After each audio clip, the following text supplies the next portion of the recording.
Welcome to my channel Limelight Leaks. Please share and subscribe and hit the bell icon for new updates.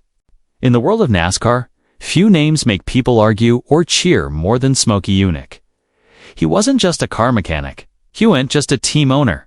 Smokey was an engineer, a smart thinker, and most of all, Errol Bender, who looked at the NASCAR rulebook like a list of things they forgot to say you couldn't do. He's born in the woods of Pennsylvania and made tough flying planes sever Europe in World War II. Smokey Yunick came back to America with a sharp mind and even sharper mouth. He opened Smokey's Best Damn Garage in town in Daytona Beach, and from there started a story of new ideas that would give NASCAR officials head chest for many years. He became famous not just for building fast cars, but for building smarter cars. His cars didn't just win. They confused the people who checked cars for cheating. He ran cars with invisible black hinges, gas tanks that looked like roll cages, crooked car, bodies that turned better, and fuel lines that held more gas than the tank itself. He once said, if NASCAR didn't say you couldn't do it, then you could. It wasn't cheating to Smokey. He was being smarter. But while most people remember Smokey for his tricks, few talk about what happened in 1963 when he played by the rules. No tricks, no hidden stuff, just real engineering. General Motors gave him an engine so good it could have changed history. It was legal, was clean, and it was dangerous. But not because it broke their rules, because it didn't.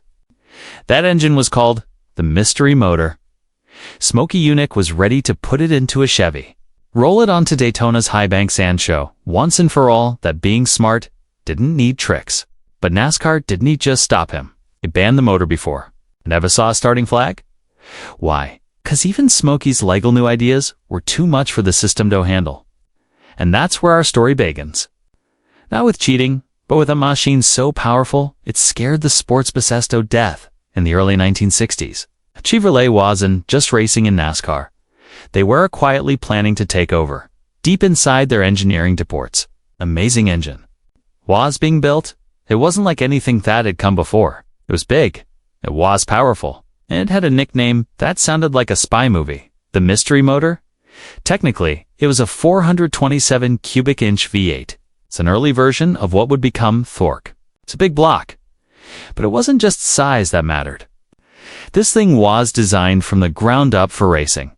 Bigger valves, a better combustion chamber, lightweight parts inside. It could run at higher RPMs, stay cooler, and make power numbers that made every other car on the track look like a go-kart. Chevrolet didn't tell anyone about it? In fact, the goal was to keep it secret. The engine was built in secret with a small group of trusted engineers and performance geeks. And when they needed someone to test it, someone who could push it to its limits without telling competition, it's priming to one man, Smokey Yunick. This wasn't a typical Smokey build. There were no hidden compartments, no gray area tricks, just raw horse bruned, brilliant engineering. Smokey's job was to test it, make it better, and make it race ready. Because when it hit that track, the Mystery Motor wouldn't just compete. It was supposed to crush field. And make no mistake, the Mystery Motor was 100% legal under NASCAR's 1963 rulebook. It met these's limit. It fit inside a Chevrolet chassis. It had no banded materials or parts, but what it did have was potential. The kind that made officials nervous long before the engine even started up. Chevrolet had built a monster. Smokey was ready to let it loose, but the sport wasn't ready. Chevrolet may have boo-alled the Mystery Motor, but in the racing world, the motor was only as good as the man tuning it. I think that man was Smokey Yunick. Inside his legendary Best Damn Garage in town on Beach Street in Daytona, Smokey got to work. The Mystery Motor was shipped in under complete secrecy. No press, no big deal, just a plain crate carrying a power plant that could change NASCAR forever. It was the most advanced piece of equipment he'd ever been given. No tricks, no rule dodging, just a cleanse slate. Big block designed to crush the competition with pure force. Smokey loved it, not just because it was powerful, but because it played right into his strengths. He was a thinker, a problem solver, and for once, he didn't thave to hide his genius. He got to show it off. He went over every part, changed the heads, tuned the carburetor, fine-tuned the ignition curve until the dyno numbers made his own jaw drop. He knew right away this engine wasn't just good, It was historic. But Smokey wasn't just building a race car. He was building a message, one that said, you don't need to cheat when you're this far ahead. And in his mind, this was his chance to quiet the critics. The engine was legal, the build was clean, and their salt would be undeniable. When he rolled that car toward a Daytona Ford testing, Smokey wasn't looking to start a fight. He was looking to make a statement that sometimes the scariest thing in racing isn't a rule breaker. It's someone who doesn't need to break the rules to win. And that scared no CR more than any cheat he'd ever pulled. It wasn't a race day.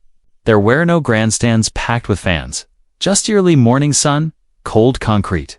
K and D's sound of hammers in pit lane. Daytona testing had begun, and Smokey Yunick raced there, rolling out a car no one knew, powered by an engine no one had seen.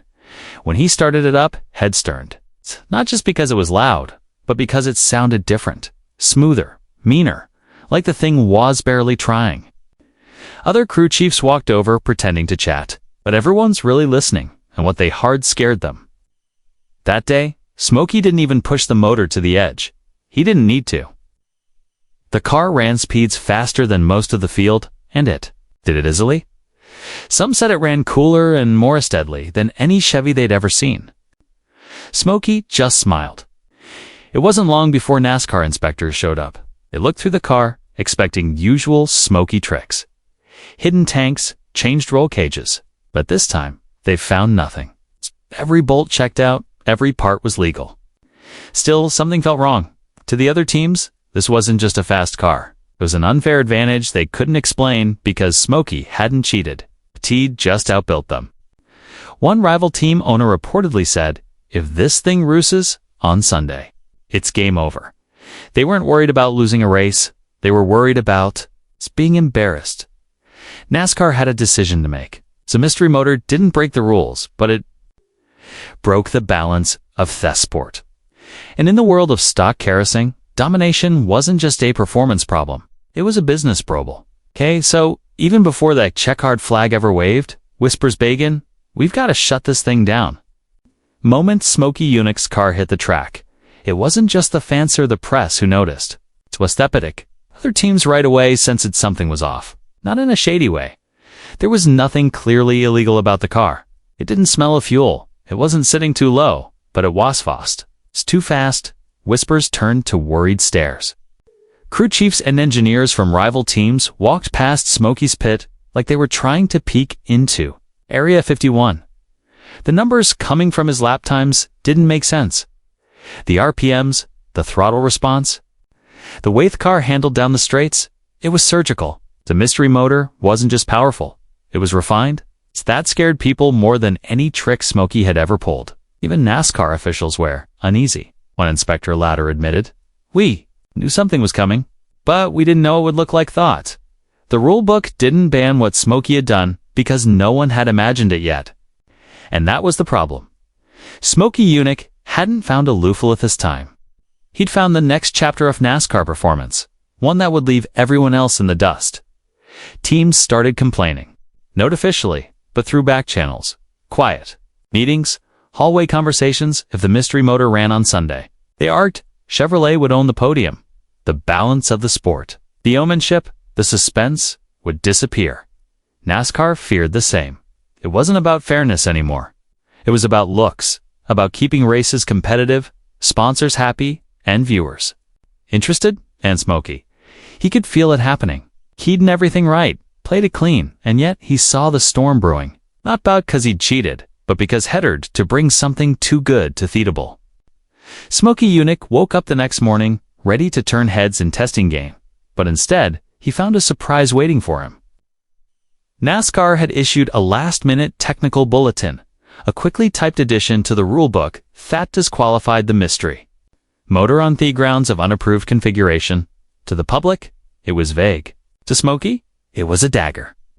He wasn't banned for breaking a rule. He was banned for building something NASCAR wasn't ready for. There was no appeal, no hearing, just a quiet no thanks from the sanctioning body. The order, pack it up, you won't be racing. This engine, Smokey, was furious. He hadn't used any tricks this time. No hidden tanks, no magnetic fuel lines. He'd finally played B the rules, built the best engine in field, and still got sidelined. He confronted officials, demanded explanations.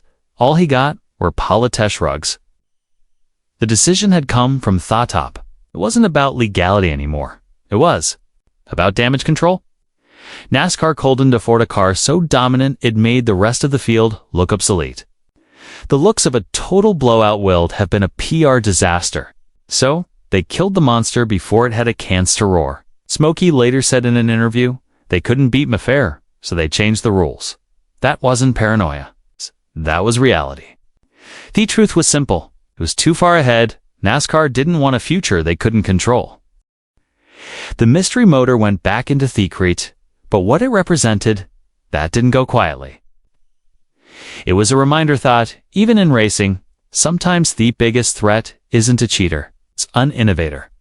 If Smokey was angry, Chevrolet was furious.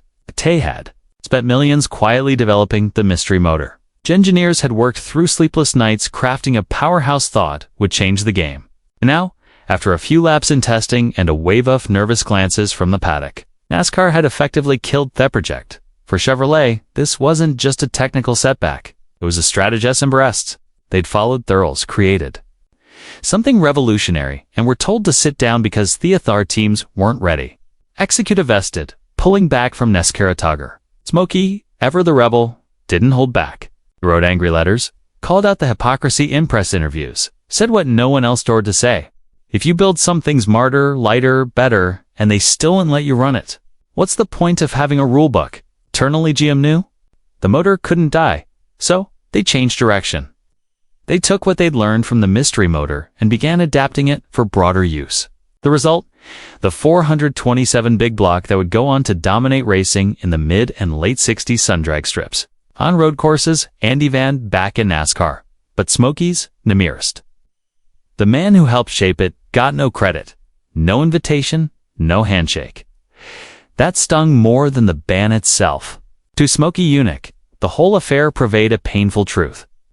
Racing isn't always about building the best car. It's meta-message about building the most acceptably car, the most convenient narrative. And in 1963, Smokey's narrative didn't fit. He want the hero NASCAR wanted. He wasted genius, they feared. To this day, racing fans, historians, and former crew chiefs still argue one question. Wasn't NASCAR right to ban the mystery motor? On paper, the answer leans toward no. The engine followed the rule. Book, size, legal, configuration, within boundaries. Smokey Yunick didn't sneak in a loophole. There were no hidden tanks or magnetic pickups. It was just a motor, a very good one. But NASCAR never claimed he cheated. They didn't even say he broke a rule. Instead, they created a new rule after the facto. Disqualify it? The justification, unapproved configuration. But that term was vague. It didn't name a single part or dimension. It was at best a safety net for NASCAR's authority. To some, it was the ultimate tapriel of the spirit of innovation. Smokey had won. But off the track, he did what racers are supposed to do. Build faster, smarter, better. And instead of being rewarded, he got shut down. Two others, especially inside the NASCAR ecosystem, it was about maintaining balance. If Smokey's engine had raced and crushed the competition, it could have driven fans away. NASCAR was built on rivalries, underdogs, and unpredictability. If one team, Chevy and Smokey, become too dominant, in most sports, we celebrate genius, we build statues off game changers. But in racing, sometimes we silence them. Smokey Yunick represented a threat, not just to his competitors, but to the status quo. And NASCAR blinked. Instead of letting the best machine win, it drew a line and the sand and changed. The rules once a man like Smokey got too close to crossing it. Fair, maybe not, but it was definitely fair. So what if NASCAR had allowed the mystery motor to race? Ask anyone who worked in or around the paddock in 1963, and you'll hear the same thing. It would have rewritten the record books. The numbers coming from Smokey's test wear? Stunning. The engine? Ran cooler? E-Trev tire. It delivered horsepower an SCA hadn't yet seen in competition, and it did it without stressing diocese or needing exotic fuels. According to crew members, a witness CD tests, the car was in a legal fit zone. Smokey reportedly said, "We could have lapped the damn field." That was bragging. That was cold, calculated math that had entered the Daytona 500. The mystery motor coup d'etat marked the beginning of a Chevrolet dynasty. Instead, it was locked away. The engine disappeared from public view. What served were copies, versions of the design that went on to power legendary muscle cars like the Corvette, the Camaro, ZL1, and Chevelle that ruled the dragstrip. But none of them were the mystery motor.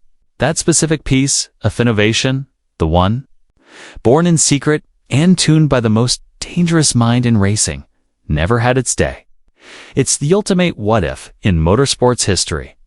A moment that could have shifted that power dynamic in NASCAR forever. But instead of roaring across the finish line, the mystery motor became a cautionary tale. Not about cheating, but about being too good. And in a sport that claims to reward speed, power, and innovation, Smokey Yunick's engine proved there was still one thing faster than horsepower: fear.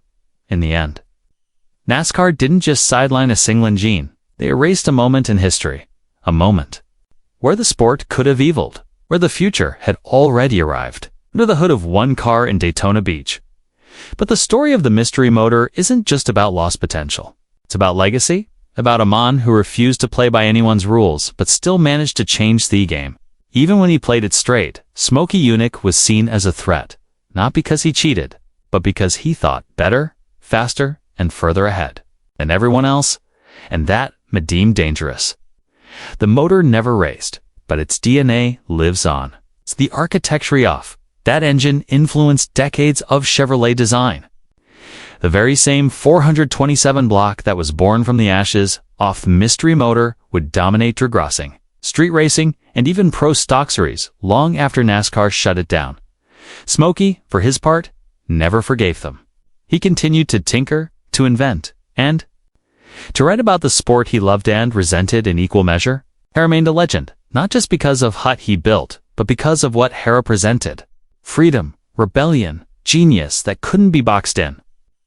The mystery motor may have been banned, but it wasn't forgotten, because some Messi greatest legacy isn't a trophy. It's a question that still echoes through garages and racetracks to this day. What if they had let him run?